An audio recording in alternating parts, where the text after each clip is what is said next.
कि हम बर्बाद हो रहे हैं, हम तबाह हो रहे हैं, हम तनज़्ज़ुली की तरफ जा रहे हैं, लेकिन हम में से कोई ये जानने की कोशिश तक नहीं कर रहा है कि ये बर्बादी हमारा मुक़द्दर क्यों हो गई है।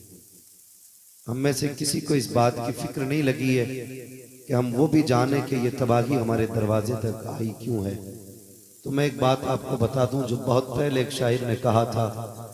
उन्होंने कहा था, हुक्म कुरान अगर हमने बुलाया होता, ये ज़माना न ज़माने ने दिखाया होता। हम जो जलील और रुसवा हो रहे हैं उसकी वजह सिर्फ इतनी सी है कि हमने निज़ामे मुस्तफ़ा को छोड़ दिया है।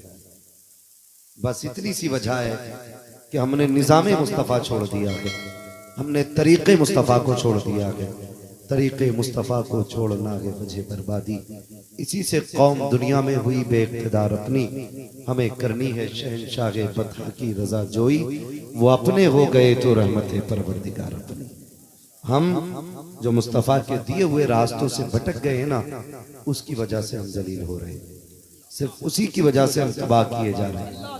हमारी कौम उस डगर पे चल रही है कि अगर कहो तो बातें कड़वी लगती हैं, मगर सच्ची बात है कि बातें और मशवरा मुंह पे कह देना चाहिए, इसलिए कि जो मुंह देख के मीठी बात कह जाता है वो दोस्त नहीं, आपका दुश्मन होता है।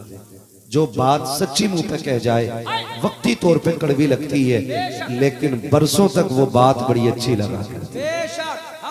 इसलिए कोई ये उम्मीद लेके ना बैठे कि ये हमारी चापलूसी करके जाएगा, ये हमें राजी करके जाएगा। हमें आपकी रजा और नाराजगी से कोई लेना देना नहीं है। हमारी तो इतनी फिक्र रहती है, कोई रूठे तो रूठे मदीने वाला मुस्तफा नहीं रूठना चाहिए, हुजूर नहीं रूठने चाहिए, और यही कोशिश सबकी रहनी चाहिए।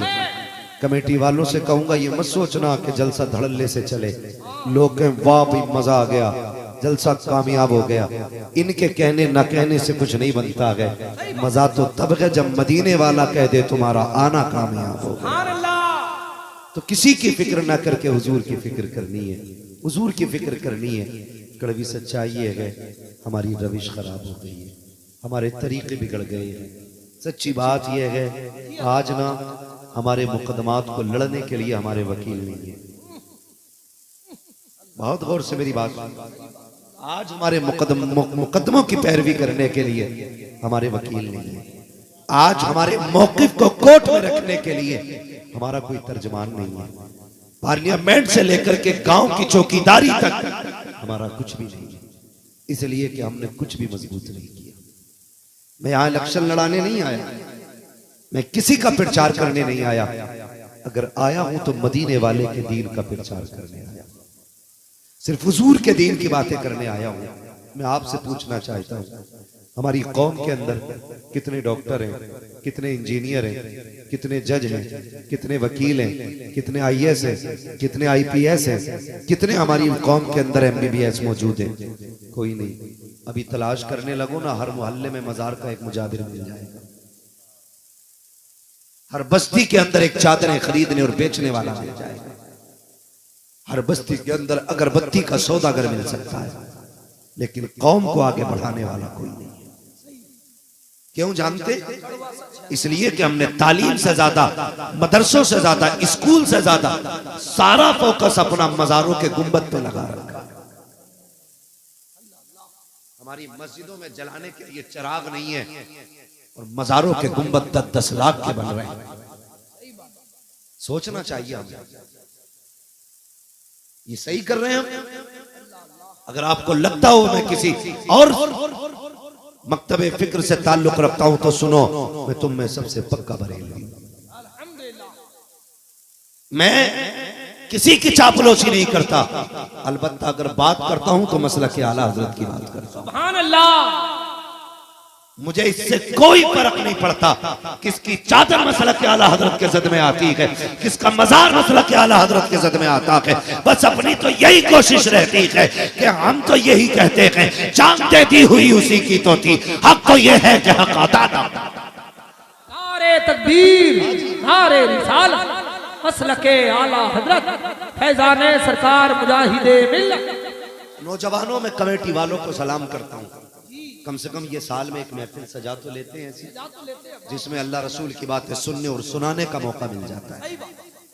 हाँ, ये भी नौजवान है और वो भी नौजवान है। जैसी उर्स की तारीख करीब आती है, हाथ में डायरी लेकर के, स्लिप लेकर के गली गली घूम के कहते हैं चंदा दो।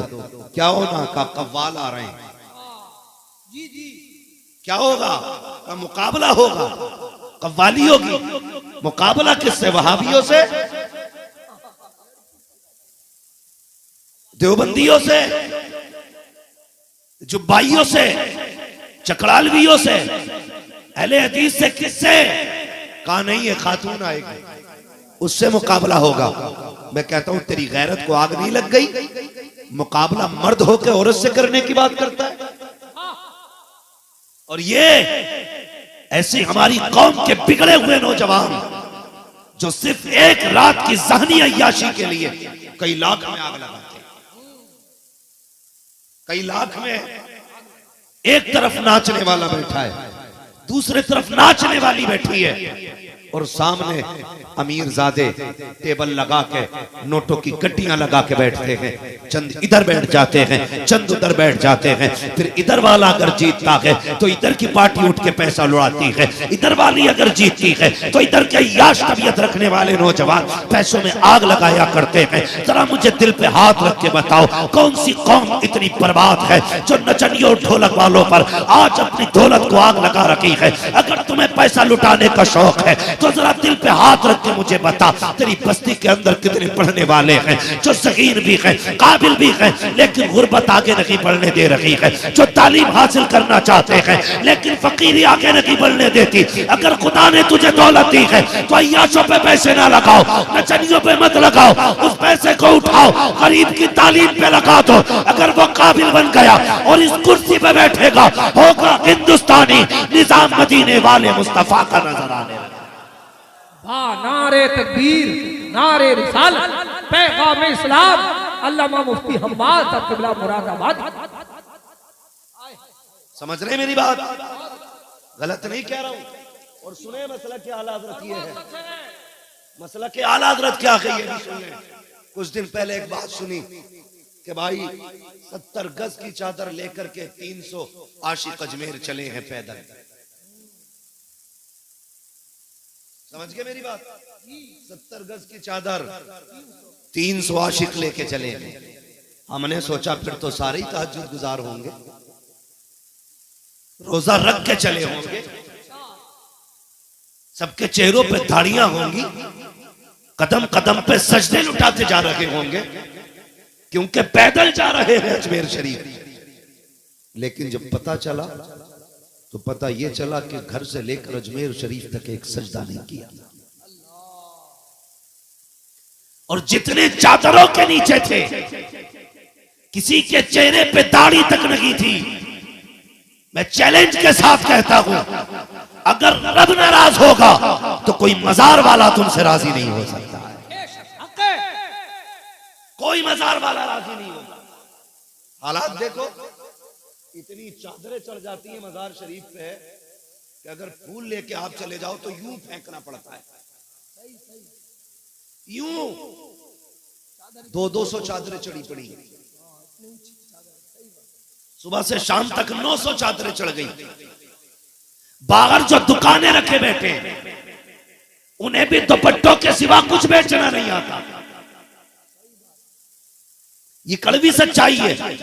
मसला के आला हजरत ये है कि जिस मजार पे पहले से एक चादर चढ़ी हो उस मजार पे दूसरी चादर चढ़ाने की जरूरत नहीं है, उस मजार पे दूसरी चादर की जरूरत नहीं है। तुमने 300 चादरें एक मजार पे चढ़ा दी। मैं आपसे पूछना चाहता हूँ, जब तुम मजारों पे एक चादर के अलावा चादर लेके जा रहे थे, क्या तुम्हें गरीब का फटा हुआ दुपट्टा दिखाई नहीं दिया? क्या तुम्हें बेवा के बदन पे लगे हुए पैबंदों पे तुम्हारी निगाह नहीं गई? अगर तुम्हें खर्च ही करना था कपड़े के नाम पे तो एक जोड़ा खरीदते, मुजाहिदे मिल्लत की चौखट पे आते, हाफिज़े मिल्लत की चौखट पे जाते, आला हजरत की चौखट पे जाते और जाके कहते, बरेली वाले तेरे नाम से एक जोड़ा खरीदा है और ये बेवा को जाकर के दूंगा। खुदा की कसम, अगर मजार वाले की तरफ से वो जोड़ा उठा करके किसी गरीब को दे देते, मजार वाला भी राजी हो जाता और मदीने वाला मुस्तफा भी राजी हो जाता।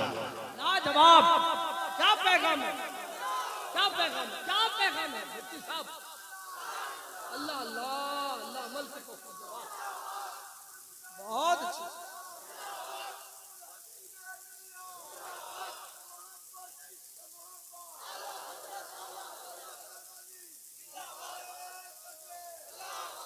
करो ना ये काम, करो ना ये काम खुदा की कसम, फिर देखो अल्लाह कितना राजी होगा, देखो अल्लाह कितना राजी होगा। मजा तब नहीं आता जब बचा हुआ किसी को खिलाया जाए, मजा तब आता है जब अपने आगे का उठा के किसी को खिलाया जाए। अपने आगे का उठा के किसी को खिलाया, अपने आगे का उठा के जब किसी को दो, फिर देखो खुदा कितना राजी होता है, खुदा कितना राजी होता है। जाते साहब सीधी सी बात, ली चादर जाके चढ़ा दी, ली चादर जाके चढ़ा दी, ली चादर जाके चढ़ा दी। और पीरों का भी सारा ध्यान जो है ना सारा ही चादरों पे लगा है, इल्ला माशाअल्लाह। मैं उन पीरों की बात नहीं करता जो मसलक के हालात पे मजबूती से कायम है, लेकिन उन पीरों की बात जरूर करूंगा जो पक्के दुनियादार हैं, लुटेरे बने बैठे। खुद आंखों से देखिए, मैं निशानदेही नहीं करूंगा कौन कैसा है। अल्लाह ने अक्ल सलीम दी, आंखें भी दी है, रोटी खाता कोई घास नहीं खाता यहाँ पे, खुद पता चल जाएगा, खुद पता चल जाएगा। मुझे एक बात याद आ गई है, सुने जरा तवज्जो से, बहुत गौर से सुनिएगा। नूर भाई मर्द कलंदर आले नबी औलाद अली रईसुल अत्किया सरकार वैस मुस्तफ़ा वास्ती बिलगिरामी दामजिल्लाहुल अली, ये वो जात है कि ताजुश शरिया का इलाज भी यही किया करते थे। ताजुश शरिया का इलाज, सरकार अमीन मियां का इलाज, तमाम बड़ी हस्तियों का इलाज रईसुल अत्किया सरकार वैस मुस्तफ़ा वास्ती दामजिल्लाहुल अली बिलगिरामी अतालल्लाहु उमरहू, ये आज इलाज फरमाते हैं, आज भी लोगों का इलाज। और मैं तुम्हें बताऊं इनकी बात, सुने नूर भाई, बड़ी प्यारी बात। उस दिन बात चलने लगी, सुने बहुत गौर से, ये मत सोचना ये जन्नत बांटने आया है, अलबत्ता जन्नत बांटने तो नहीं आया, लेकिन मुस्तफ़ा का किरदार बांटने जरूर आया, हुजूर का किरदार बांटने आया। फरमाने बैठे हुए थे, कहने लगे मौलाना लोग बड़ी बड़ी तकलीफों में रहते हैं। मैंने कहा जी। फिर फरमाने लगे कि हमारा, हम बैठे हुए थे कि इतने में एक बड़ा गरीब आदमी आया और आके कहने लगा हजरत बड़ा गरीब हूं, दूसरे की जमीन पे छप्पर डाल के टीन डाल के रह रहा हूं, दूसरे की जमीन पे। हजरत फरमाने लगे, मैंने कहा फिर क्यों आया है? उसने कहा बात यह है कि जिसकी जमीन पे रह रहा था ना, अब उसने ना ये कहा है मेरी जगह खाली कर दो, इतना गरीब हूं कि गुजारे मुश्किल से होते हैं, मैं वहां से जाऊंगा तो जगह कहाँ मिलेगी? सुने अख्तर रजा भाई, जगह कहाँ मिलेगी? कहा फिर मैं क्या कर सकता हूँ? कहने लगे वो जो जमीन है ना वो आपके मुरीद की जमीन है, आप कह देंगे तो मुझे रहने देगा वो। हजरत ने बुला लिया उसको और बुला के फरमाने लगे, एक बात बताओ, ये तुम्हारी जमीन में रहता है, इसके पास जमीन नहीं है, इतना गरीब है कि फेरी करके बच्चे पाल रहा है और तुम्हें 100 रुपए महीना भी ना ये किराए का देता। ये 25-26 साल पुरानी बात हो गई। कितने साल पुरानी? 25-26 साल पुरानी बात हो गई। कहने लगे तुम इसको क्यों हटा रहे हो? वो कहने लगे हजरत जी हमें पता है बड़ा गरीब है, कभी कभी हम इसकी महीने का भी खर्च माफ कर देते, लेकिन बात यह है बेटे की शादी करनी है, जगह कम है, मकान तो बनाना पड़ेगा ना। फरमाने लगे ये बात हो रही थी, इतने में कुछ लोग आए और मुझसे आके कहने लगे हजरत एक तमन्ना है। कहते मैंने कहा क्या? तो उन्होंने कहा हम चाहते हैं कि आप हमारी तरफ से उम्रा करने चले जाएं, हमारी तरफ से उम्रा करने चले जाएं। आप फरमाने लगे कितना खर्चा आएगा उम्रे में? उन्होंने कहा कि 35-36 हजार, उस वक्त इतना ही लगता था। तो आप फरमाने लगे सुनो तुम इसलिए उम्रा कराना चाह रहे हो ना ताकि मैं खुश रहूं तुमसे? उन्होंने कहा जी। फरमाने लगे फिर एक काम करो, मुझे उम्रे पे ना भेजो, जो पैसा मेरे उम्रे के लिए लगाना चाहते हो ना, ये गरीब बैठा है, इस पैसे की इसे जमीन खरीदवा दी जाए। सुभान अल्लाह, नारे तकबीर, नारे रिसालत, फैजाने औलिया इकराम। देखें आप अल्लाह वालों को, कहते हैं जो पैसे से मुझे उम्रा भेजना चाह रहे हो ना, उस पैसे से इसे जमीन खरीदवा दो, इसे खरीदवा दो जमीन। फरमाते हैं आपके वो इतना कमजोर था, उससे उसकी सांस भी उखड़ रही थी जब बैठा हुआ रो रहा था। कहते हैं वो लोग उठे, मुस्कुरा के कहने लगे जैसा आप कहेंगे वैसा हो जाएगा। वो उन्हीं में से कोई प्लाटिंग भी करता था। 16,000 में उसके मकान की जमीन हो गई। सुभान अल्लाह। 16,000 16,000 की जमीन, और बाकी के जो 20,000 बचे उससे ईंट मंगा करके दीवारें खड़ी करा के टीन डाल के छत डलवा दी गई। फरमाते हैं जब कुछ दिन के बाद वो पलट के आया, ऐसा नहीं लग रहा था कि ये बूढ़ा हो गया है, ऐसा नहीं लग रहा था कि ये कमजोर हो गया है। जब मुस्कुराता हुआ बढ़ा, मैंने कहा लोगों देखो तो सही, क्या मेरे मदीने जाने से हुजूर इतने राजी हो जाते जितने इस गरीब के मुस्कुराने से राजी हो गए।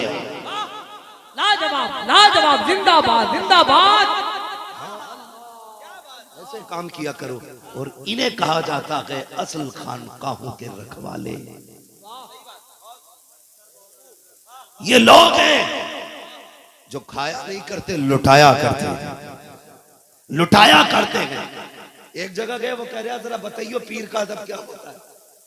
कह रहे आपको तकरीर इसी पे करनी है, पीरा मुरीदी पे। मैंने कहा लूट कम लगी है, जमीनें भी नाम करा लो इनकी और छोड़ दो इन्हें जेबें काटने के लिए। नादान तू ये क्यों कह रहा है कि इन्हें पीर का रिश्ता बताया जाए? ये कह कि इन्हें रब और बंदे का रिश्ता बताया जाए, इन्हें रसूल और उम्मती का रिश्ता बताया जाए। जब उम्मती और गुलाम का रिश्ता मजबूत होगा, बंदे और खुदा का रिश्ता मजबूत होगा, फिर खुदा की कसम अगर ये खुदा को याद रखेंगे तो फिर खुदा से मिलाने वाले को भी याद रखेंगे। लेकिन मिजाजी अलग हो गया, मिजाजी अलग हो गया। आज तो सारा जोर इस पे ही, आओ भाई उम्मत बनना इस साल कलश चढ़ना इसमें, इस बार पेंट होना इसमें। कब तक इसी को सजाते रहोगे यार? मैं मज़ारों का मुखालिफ नहीं, लेकिन थोड़ा सा आगे बढ़ के भी तो सोचो ना, आगे बढ़ के भी सोचो। और इतने सारे मज़ार हो गए ना, हर गली में एक मज़ार है। कोई भी मर जा रहा सीधा मज़ार बन रहा है। पतंगे शाह, भुलंगे शाह, नचन्ने शाह, नंगे शाह, भंगे शाह, सभी के मज़ार बनते चले जा रहे। सबके मज़ार ना बनाया करो, नेक लोगों के मज़ार बनाया करो, वलियों के मज़ार बनाया करो। इतनी कसरत से मज़ार बनेंगे तो फिर मुझे तो ऐसा लग रहा है 365 दिन हमारी गलियों में मेले ही लगते रहे, बेमतलब के मेले, बेमतलब के। मर्द तो मर्द, औरतें भी खींची चली जा रही है, हाँ ना। मर्द कम है मेलों में, औरतें ज्यादा हैं। और बेचारा डर की वजह से मर्द रोकता नहीं, अगर रोक लिया तो शाम के खाने की छुट्टी। डर रहता है। कुछ लोगों ने हाँ कही, अल्लाह जज़ाए खैर दे जिन्होंने सच बोला है। सच भी लोग अब तक डर की वजह से कम बोल रहे हैं। मेरे भाइयों, ये हमारा दीन नहीं है। औरतें मेलों में जाएं, ये हमारा इस्लाम नहीं है। औरतें तमाशों में जाएं, ये हमारी शरीयत नहीं है। शरीयत ये है कि बेटी कनीज़े फातिमा ज़हरा बने और बेटा गुलामे मुस्तफ़ा बन के दिखाए। ये हमारा दीन, ये हमारी शरीयत। और मर्दों से ज्यादा नजराने औरतें देती है मज़ारों। क्यों? इसलिए कि बाबा ने पहले ही कह रखा है कि तेरे ऊपर ना 4 लोगों का किराया हुआ है। सर में दर्द हो जाए तो करा दिया किसी ने, बुखार आ जाए तो करा दिया किसी ने, टांग में दर्द हो जाए जादू है। ओ भाई, बीमारी भी रब की तरफ से रहमत हुआ करती है यार। अल्लाह जिस बंदे से प्यार करता है ना, उसे आजमाइश में डालता है ताकि बंदा उसकी तरफ पलट के आए। और हम इसे जादू बताते हैं और सीधी जाके करिए बाबा देखियो कल से चक्कर आ रहा। और भाई, कुछ मर्ज औरतों के फितरी होते जो 99% औरतों में होते। क्या होते? सर में दर्द आमतौर पे होगा, टांगों में दर्द आमतौर पे होगा, कमर में दर्द आमतौर पे होगा, बदन टूटना आमतौर पे होगा, पैर में तलवों में आग निकलना ये आमतौर पे होगा। और वो जो लुटेरा बैठा बैठा हुआ है ना बाबा, उसने यही आदत कर रखे। जैसे किसी ने आके कहा मियाँ हाथ देखिए, कहता सर में दर्द रहता, आधा ईमान ले आती है। सही कहा। कहता कमर में भी दर्द होता होगा। कहती बाबा सब जानते हो। का टांगे भी अटती होंगी। का बिल्कुल सच कहा है। का तलवों में दर्द रहता है। का बिल्कुल ठीक कह रहे हो। तुम्हें कैसे पता? का तू नहीं जानती, तेरे ऊपर 5 जिन्नात का साया है, 6 लोगों का जादू है। खबरदार ऐसे ठगों के चक्कर में मत आना। इन बीमारियों को देख के किसी के आगे लुटना नहीं है। तुझे कनीज़े फातिमा ज़हरा बनाया गया है। अगर जादू है तब भी इलाज घर में है, जिन्नात है तब भी इलाज घर में है, बीमारी है तब भी इलाज घर में है। कहोगे किधर? मैं कहूंगा कुरान खोल के बैठ जा, अल्लाह सारी बीमारियों को दूर करके दिखा दे। नारे तकबीर, नारे रिसालत, फैज़ान आला हजरत, अज़मते कुरान। तो बाबा कहते ही नहीं कुरान पढ़िए, क्योंकि बाबा को खुद नहीं आता है। उससे क्या कुरान सुना तो कह रहा फकीर हैं। हमें क्या मतलब है पढ़ाई लिखाई से? हम तो फकीर लोग हैं। फकीर नहीं है, गधा है। फकीर का मतलब नहीं जानते हो तो भाई, जिहालत को विलायत कहते हैं लोग, जबकि विलायत की पहली सीढ़ी को इल्म कहा जाता है। हम अंधे हो गए, अंधे, और बस इतनी अकीदत आ गई है कि बस कोई कुछ कह दे गिर जाते। जानते हो फरमाया गया, अगर कोई बंदा इतना कमाल दिखाए कि अपने हाथ पे सरसों जमा दे। सरसों समझते हैं ना? सरसों खेत में जो होती है, जिससे तेल निकलता है ना, कड़वा तेल जिसका होता है, सरसों। फरमाया गया अगर हथेली में जमा दे और सिर्फ शरीयत के खिलाफ वो नंगे सर पानी पी ले, फरमाया गया वो जादूगर हो सकता है, अल्लाह का वली नहीं हो सकता है। याद रखिएगा, शरीयत तोड़ के विलायत आसानी से नहीं मिलने वाली। ऐसे लोग जो शरीयत को फकीरी का लिबास पहना करके अलग करके कहते हैं हम वली हैं, तू चोर हो सकता है, वली नहीं हो सकता। जिसे इल्म नहीं होगा उसे विलायत की हवा नहीं लग सकती, नहीं लग सकती विलायत की हवा। विलायत के लिए इल्म का होना शर्त है, चाहे वो इल्म कसबी हो या अताई हो। फरमाया गया। और अगली बात बता, जिसके दिल के अंदर राई बराबर भी इंतकाम का एहसास या जज्बा होगा, वो कभी वली नहीं हो सकता। मान लीजिए मैंने आपको कुछ कह दिया, तुमने कहा नहीं अभी इसको ठंडा करना है, आप वली नहीं हो सकते। मैंने आपको मार दिया, आपने गुस्से में सोचा कि मैं इसको जलील करूं, आप वली नहीं हो सकते। इंतकाम की हवा तक मेरे नबी की जात में नहीं थी, एहसास तक पूरी जिंदगी मेरे नबी ने कभी बदला नहीं किया, ख्याल तक बदले का नहीं आया। मेरे हुजूर ने माफ करने को आम किया था। आज तो पीरे मुगा बने बैठे और आग लगी है बदला लेने। आप कुछ भी नहीं हो, आप दलाल हो सकते हो, लुटेरे हो सकते हो, डाकू हो सकते हो, वली नहीं हो सकते हो। इसलिए कि वली वो नहीं होता जो बदले लेता है, वली वो होता है जो माफ कर दिया करता। बाबा होश में आ जाइए, खाली चादरों पे ध्यान न दीजिए, तालीम पे ध्यान दीजिए। पढ़िए, आगे बढ़िए। हमारी कौम के पास तालीम नहीं, हम सबसे पीछे हैं आज तालीम में। जिसको सबसे पहला सबक दिया गया था इक़रा बिस्मि रब्बिकल लज़ी खलक़, आज वही सबसे पीछे है पढ़ने में, जबकि हमने तालीम को आम किया था। आज ही हम ही जाएंगे। आपसे मेरी इतनी सी गुजारिश है, नाजायज फालतू के खर्च बंद करके उसी पैसे को कौम के बच्चों की तालीम पे लगाइए, ताकि हमारी कौम आगे बढ़ सके। करेंगे इंशाअल्लाह, आम करेंगे तालीम को इंशाअल्लाह, पढ़ेंगे इंशाअल्लाह। हाँ, ख्याल कीजिएगा। तो मैं बात कह रहा था कि जो मजा अपने आगे का उठा के देने में आता है ना, वो बचा कुचा खिलाने में मजा, बचा हुआ खिलाने में मजा। सोने लग गए आप लोग। जो मजा अपने आगे का उठा के देने में आता था, वो किसी को बचा हुआ देने में मजा नहीं आता। सुने, आगे का उठा के देने की बरकत। मेरे हुजूर के एक सहाबी है, बड़े गरीब सहाबी, और हुजूर की एक आदत करीमा थी, जब भी कोई मेरे नबी से मिलने आता या हुजूर मुलाकात करते तो खैरियत जरूर पूछते थे।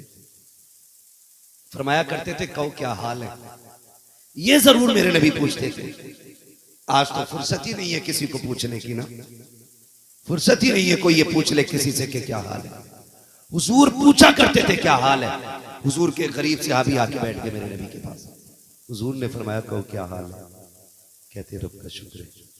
हुजूर ने फरमाया, ठीक ठाक गुजर रही है। जबकि हुजूर दिलों के राज जानते, इसीलिए मेरे नबी ने ये बात छेड़ी। ठीक गुजर रही है। कहने लगे, हुजूर कभी फाका होता है, कभी इफ्तार होती है। मेरे नबी ने फरमाया, फिर क्या करते हो। उन्होंने कहा, या रसूल अल्लाह, मिल जाता है तो शुक्र अदा कर लेते हैं, नहीं मिलता है तो रब की बारगाह में सब्र के सजदे कर लेते हैं। यही एक बात मैं कहना चाहता हूं। वो कहते हैं नहीं मिलता है तो सब्र करते हैं, और मिल जाता है तो शुक्र कर लेते हैं। मैं अपनी कौम के नौजवानों से पूछना चाहता हूं, कभी हमारा जी चाहता हम भी एक कीमती मोबाइल खरीदें, कभी जी चाहता हमारे हाथ में भी कीमती घड़ी हो, कभी ख्याल में आया कि अच्छे कपड़े पहने, नहीं खरीद पाए तो कहते हैं रब ने तकदीर में लिखा ही नहीं है, हमें इतना परेशान कर दिया गया, क्या करें, नसीब ऐसा बनाया गया। खबरदार कभी ये जुमले न बोलना। अगर हाथ पैर सलामत है तो नसीब वाले हो, अगर आंखें सलामत है तो नसीब वाले हो, अगर बदन पे 10,000 का कपड़ा नहीं तो क्या हुआ, रब ने हाथ पैर तो सलामत रखे हैं ना। उनसे जाके पूछो जो बैसाखी से चल रहे हैं, उनसे जाके पूछो जिनको नजर नहीं आता है, उनसे जाके पूछो जो जबान होते हुए बोल नहीं पाते हैं, उनसे जाके पूछो कान तो है मगर सुन नहीं पाते हैं, उनसे पूछो कीमती क्या है, वो कहेंगे कोई सारी कायनात ले ले, हमें आंखों की देखने की ताकत दे दे, पैरों से चलने की ताकत दे दे, हाथ से पकड़ने की ताकत दे दे, जबान से बोलने की ताकत दे दे। जिसका जिस्म सलामत है वो गरीब नहीं हो सकता है, वो सबसे बड़ा अमीर जिंदगी जी रहा है। नारे तकबीर, नारे रिसालत, पैगाम इस्लाम। कभी रब की नाशुक्री ना करना, कभी रब की नाशुक्री ना करना। नहीं है हमारे पास 20 लाख की गाड़ी तो क्या हुआ, चलने के लिए पैर तो दिए हैं ना उसने। हम मौला तेरे इस फैसले पर राजी हैं, तूने हमारे पैर सलामत रखे, तेरा एहसान है। वरना हमने तो लोगों को खिचड़ के चलते देखा है, हमने घुटनों के बल जमीन पे चलते देखा है, हमने बैसाखी के सहारे चलते देखा है। तेरा एहसान है मालिक, तूने बैसाखी का मोहताज नहीं किया। नौजवानों, अगर जरूरत है पूरी ना हो ना, नाशुक्री ना करना, और मिल जाए ना तो फिर अय्याशी में ना उड़ाना, अगर हो तो फिर अय्याशी में ना उड़ाना। इसलिए कि रब कभी लेके आजमाता है और कभी दे के आजमाता है। समझ गई ये जुमला? रब कभी लेके आजमाता है, कभी दे के आजमाता है। वो लेके ऐसे आजमाता है, मैं गरीब बनाऊंगा, मैं गरीब बनाऊंगा, मेरे बंदे तू क्या करेगा, तू सब्र करेगा या फिर किसी की जेब काटेगा, ब्याज पे पैसा लेगा, सूद का बाजार गर्म करेगा, किसी की चोरी करेगा। हालांकि रब सब जानता है जो बंदे को करना है, लेकिन कायनात को दिखाने के लिए भी तो ये जरूरी है ना। अगर रब किसी को यूं ही उठा के जहन्नम में डाल दे तो कोई एतराज कर सकता है ना, मालिक इसे क्यों डाला गया, ये तो नेकी भी कर सकता था, ये गुनाह कब कर लिया इसने। लेकिन रब सबको दिखाने के लिए एक बाजार आम लगाएगा मैदान कयामत में, अमल भी तो ले जाएंगे, एक एक सर्रे का हिसाब होना है। फिर उसके मौसम, उसके आलम में जब डर और खौफ के आलम होगा, उसी आलम के अंदर फिर महबूब को बुला के कहेगा, मुस्तफा जो तेरी शान को नहीं मानते थे आज दिखाएंगे तेरी अजमत क्या है, जो कहते थे नबी कुछ नहीं कर सकते आज तेरी पावर दिखानी है। महबूब बता तू क्या चाहता है। अगर कोई जहन्नम में भी होगा और आका कह देंगे, रब उसे भी निकालेगा और जमाने को बताएगा, देखो मेरा महबूब वो है जो ये कह देता है, वो टाला नहीं जाता है, मर्जी इसकी होती है, फैसला खुदा का होता। वाह वाह, जिंदाबाद। जिंदाबाद जिंदाबाद। अल्लामा हसन रजा ने कहा था, फकत इतना सबब है इनेकादे बज़्म महशर का कि उनकी शान महबूबी दिखाई जाने वाली है, कि उनकी शान महबूबी दिखाई जाने वाली है। नौजवान, अगर गरीबी आए ना, बहकना नहीं, अपने रब को साबिर बन के दिखाना, अपने रब को साबिर बन के दिखाना। 2 सजदे और ज्यादा करना, कहना मालिक अगर तू मेरे दुख में राजी है तो मुझे इस दुख में खुशी है। ये कह के देखना फिर अल्लाह कितना नवाजता है। हुजूर फरमाते हैं कैसी गुजर रही है, कहते हैं या रसूल अल्लाह मिल जाते हैं, मिल जाता है या रसूल अल्लाह तो शुक्र कर लेते हैं, कभी कुछ नहीं होता घर में तो फिर सब्र कर लेते हैं। महबूब फरमाते हैं तुमने निकाह किया, कहते नहीं या रसूल अल्लाह। कहा क्यों? कहा हुजूर गरीबी की वजह से किसी ने बेटी नहीं दी। जब बंदे ने ये बात कही थी आका मिल जाता है तो सब्र कर ले, शुक्र करते, नहीं मिलता तो सब्र कर लेते, उस वक्त मेरे नबी की आंख में आंसू आ गए थे। जब आंख में आंसू आए ना, इतने में जिब्रील आ गए। महबूब जिसके लिए आंसू बहा रहे हो ना, ये बस कल दोपहर तक का मेहमान है, ये कल दोपहर में इंतकाल हो जाएगा इसका। इतना कहा नबी जो जानवरों का रोना गवारा ना करे, जिसकी बारगाह में परिंदे शिकायत करें तो वो तड़प जाए। हुजूर ने उस गरीब को गुलाम के बारे में सुना ना, ये जोहर तक का मेहमान है, मेरा नबी तड़प गया। हुजूर ने उस गुलाम के कंधे पे हाथ रख के कहा यार इतना गरीब है, अच्छा बता, जानते हुजूर ये कल जोहर तक का मेहमान है, अच्छा बता कोई हसरत है जो रह गई हो तेरी, कोई तमन्ना है जो पूरी ना हुई हो। इतना सुना उसने रो के कहा या रसूल अल्लाह 2 हसरतें थी। कौन कौन सी? कहने लगे आका एक तमन्ना तो ये थी मेरा निकाह होता, मेरी भी बीवी होती, जब दुनिया सो जाती ना या रसूल अल्लाह तो मैं भी मुसल्ला बिछाता, वो भी मुसल्ला बिछाती, वो भी रो के रब को मनाती, मैं भी रो के रब को मनाया करता।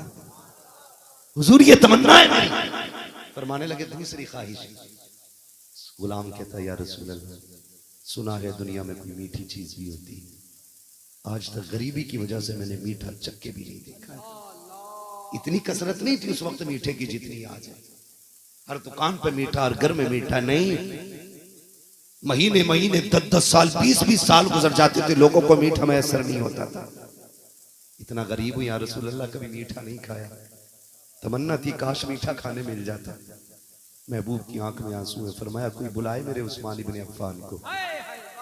नबी का गनी आया, फरमाया उस्मान जी या रसूल अल्लाह आज ऐसा मीठा बनाना कि खाने वाला भी खा के याद करता रह जाए। हुजूर किसके लिए? फरमाया मेरे गुलाम ने कभी मीठा नहीं खाया है, इसके लिए मीठा तैयार किया जाए। उस्मान गनी मीठे के लिए चले गए। फिर फरमाया अच्छा निकाह चाहते हो? जी। फरमाया खानदान में कोई लड़की है? कहा हाँ मेरे चचा की बेटी है।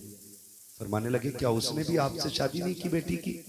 कहने लगे या रसूलल्लाह शायद गुर्बत की वजह से तवज्जो नहीं की। मेरे नबी ने फरमाया बुला के लाओ अपने चचा को। अल्लाह हू अकबर। हुजूर